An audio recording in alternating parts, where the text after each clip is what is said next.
How are you guys? It's been a while since I did the review on the Sony A7 with the Sigma art lenses, the 20mm, 50mm and 85mm.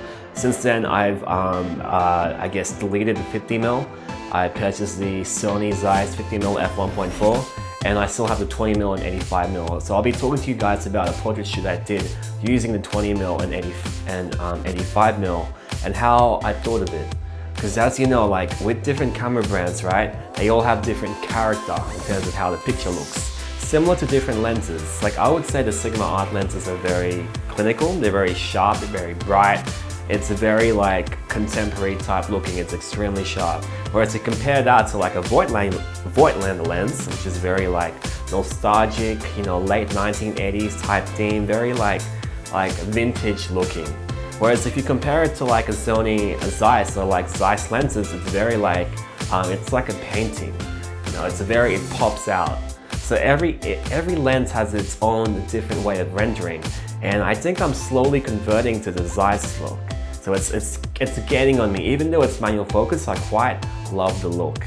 So I'll see how I go, but in this video, I'll show you how the clinical, really sharp looks on the Sigma 20mm and 85mm.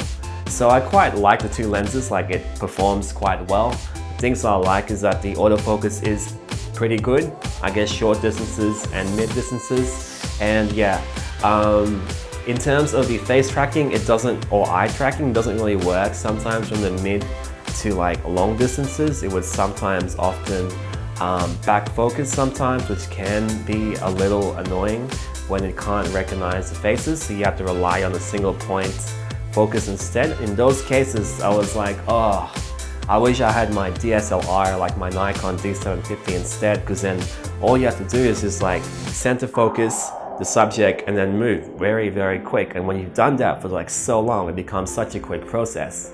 Whereas the single focus on the Sony A7 Mark III is very slow.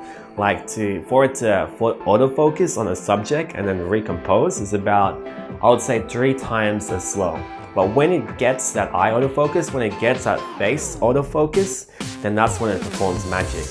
So I'll see how I go with the, I guess, I've got the Sony Zeiss 50mm f1.4 coming on the way and the Batis 25mm f2. So I'll see if that's pretty good with the eye and face autofocus and see if it's really good, I guess, mid to long distances. If that's good, then I might just completely switch. But in other words, like it depends on what type of rendering do you like.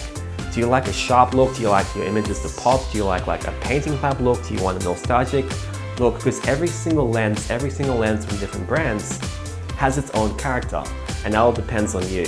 So I'll see how I'll update you guys regards to the Sony Zeiss lenses or the Zeiss Batis lenses, see how I like it. But I hope you guys enjoy these images and we'll see you next time.